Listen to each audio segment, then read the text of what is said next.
¿Qué tal, gente de las Cuatro Naciones? Les doy la bienvenida a este nuevo jueves de análisis aquí en Jugo de Cactus. Y el día de hoy vamos con uno de los mejores, los señorones episodios del libro 3 de la leyenda de Aang, el Avatar y el Señor del Fuego. Beba jugo de cactus, jugo de cactus, jugo de cactus. ¡Qué refrescante! Este, como ya lo dije, es uno de los mejores episodios de toda la leyenda de Aang, porque hace lo mismo o algo muy similar a lo que ocurrió por ejemplo, en el episodio de la tormenta. Y es darnos un chingo de contexto para la historia tanto de Aang como la de Zuko, pero además de eso nos da un contexto al tema del conflicto de la guerra. Y es que, a ver, no nos hagamos güeyes.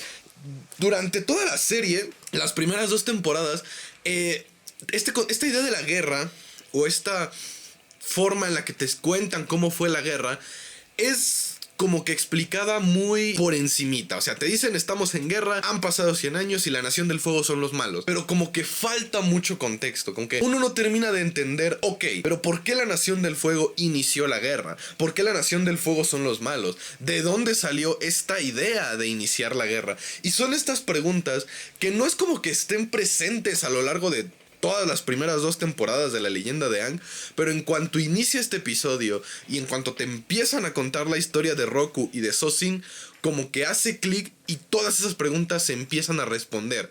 Entonces yo diría que este episodio funciona porque te responde un montón de preguntas que hasta el momento en el que ves el episodio no te las estabas haciendo. Por ejemplo, la pregunta más importante y la pregunta más grande es ¿por qué el avatar anterior a Aang no hizo nada para detener la guerra?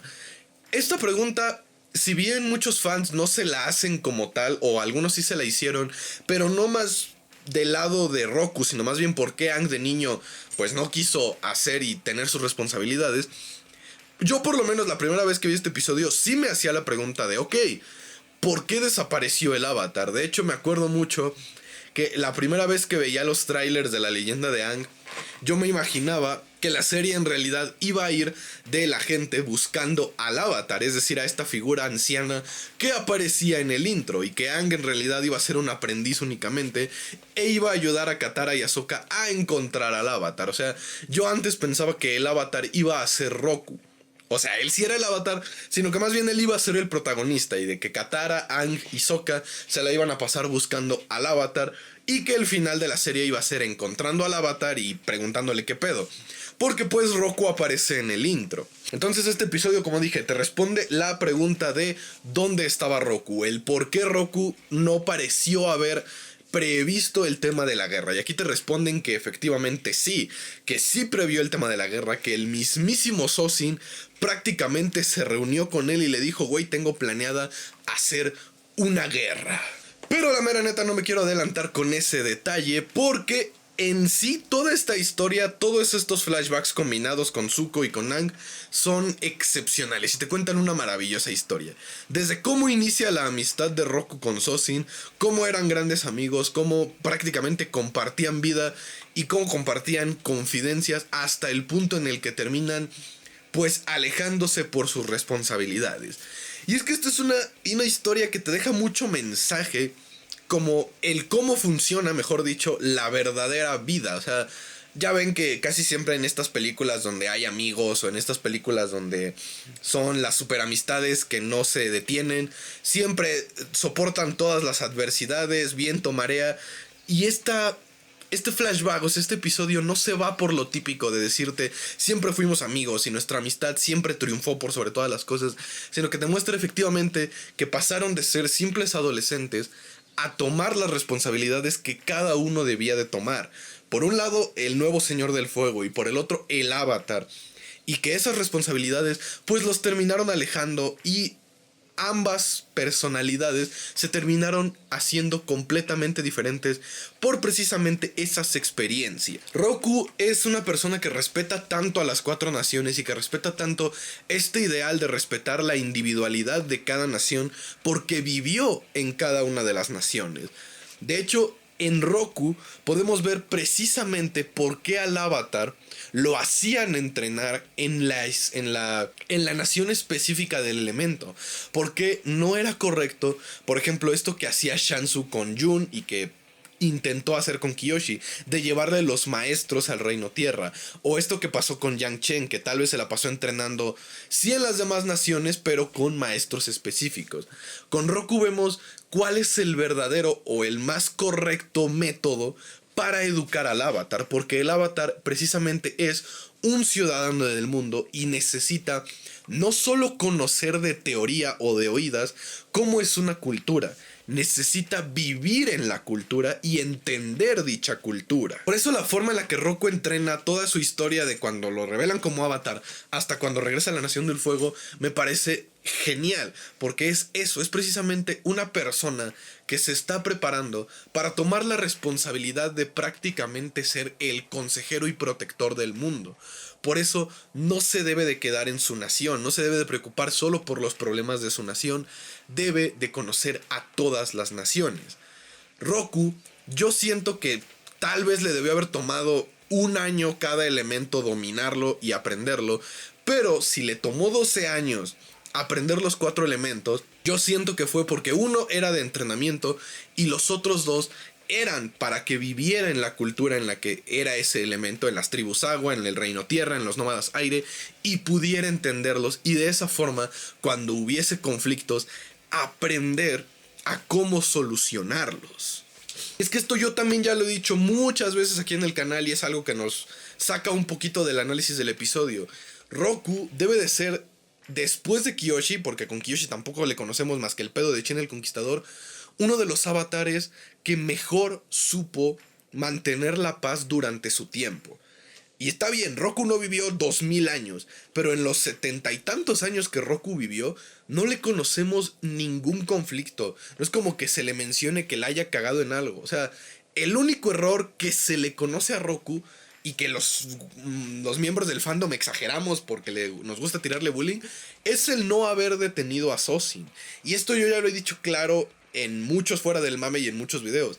Aunque Roku hubiera matado a Sozin y hubiera tomado el control de la Nación del Fuego, la guerra iba a ocurrir. Sozin no era una célula única en este gran mecanismo que fue lo que llevó a la Nación del Fuego a la guerra. Desde el libro de Yang Chen vemos que se veía arrastrando conflictos políticos, sobre todo entre el Reino Tierra y la Nación del Fuego. Entonces, todo ese entrenamiento de Roku, todo ese trasfondo que vemos en este episodio nos sirve para entender que efectivamente la culpa de la guerra, la culpa del conflicto no fue de Roku, pero tampoco es de Aang. Y es que a muchas personas del fandom, sobre todo los que son muy fanáticos de Roku, pues les gusta tirarle demasiada tierra al querido Antonio, que por irresponsable, que por no haberse querido quedar con los nómadas para entrenar y liberar el estado Avatar, y que fue culpa de Aang, y que mejor no, que fue culpa de Roku, no, que fue culpa de tal. O sea, siempre buscan darle las culpas a alguien. Y por eso este episodio también nos muestra la perspectiva de Sozin. Y esto tal vez es algo que no muchos han notado así a primera vista. Pero Sozin está bien trastornado. Trastornado en el sentido de que ese güey en sus memorias, estas que está leyendo Zuko, está convencidísimo de que él era el bueno de la historia, de que él estaba haciendo lo correcto. Al grado de que menciona detalles de que planeé, ataqué y conquisté pueblos. Y después maté a mi propio mejor amigo porque yo tenía un sueño, yo tenía una visión. O sea, Sozin estaba tan metido en su propia idea, en su propia mentira, que creía que lo que estaba haciendo efectivamente estaba bien. Lo que hace que la revelación de Zuko del día del Sol Negro tenga el doble de peso, porque entonces ahí Zuko se da cuenta de la gran mentira, de la asombrosa mentira. Esto que le reprocha a Ozai de que nos enseñaron que la Nación del Fuego era la mejor nación de la Tierra. En este episodio, mientras está leyendo las memorias de este Sozin, es cuando se da cuenta cuál es esa maravillosa y asombrosa mentira. El autoconvencerse, el internamente decir: yo soy el bueno y todos los demás son los que están equivocados. Pero creo que la parte más importante, el análisis más profundo que podemos hacer después de toda la amistad de Roku, después de todo este desmadre, es los momentos finales, el enfrentamiento de Sozin con Roku en el palacio y el tema de la explosión del volcán. Ahora, ¿por qué el tema de la pelea de Roku y Sozin en el palacio es importante? Porque este es el primer enfrentamiento real de este Roku. Él mismo lo dice en este episodio. Esta fue mi verdadera primer prueba como avatar. Lo que quiere decir que hasta sus 40, 50 años, Roku no se había enfrentado a un desmadre tan grande. Lo que habla mucho de la organización avatarística de Kyoshi. Para que por 40, 50 años, no sé cuántos años tenía, pero ya tenía canitas el güey, no hubiera tenido problemas serios o problemas grandes. Eso quiere decir o que Kyoshi hizo las cosas muy bien, o que por lo menos las 4 naciones le tenían lo suficientemente miedo a la imagen del avatar como para no hacer desmadres. Pero aquí vemos la primer prueba de Roku y entendemos el por qué Roku es tan buen guía espiritual con este Aang. Y nos brinda la oportunidad de pensar que tal vez los espíritus de los avatares nunca pudieron descansar del todo, sino hasta el tema de la separación de las vidas pasadas en la convergencia armónica con Korra. Porque Roku aquí no solamente se muestra como el profesor que le está enseñando el contexto al alumno, sino que se muestra como el güey que está arrepentido de haber fracasado y que busca la forma de enmendar su error. Porque este episodio comienza diciendo: Roku, Aang, te necesito contar mi historia para que puedas entender el conflicto de la guerra y así puedas ponerle fin. Pero a lo largo de todo este episodio y todos estos flashbacks, se culmina con esta escena de Roku enfrentándose a Sozin en el palacio y entendemos que Roku se siente culpable por la guerra.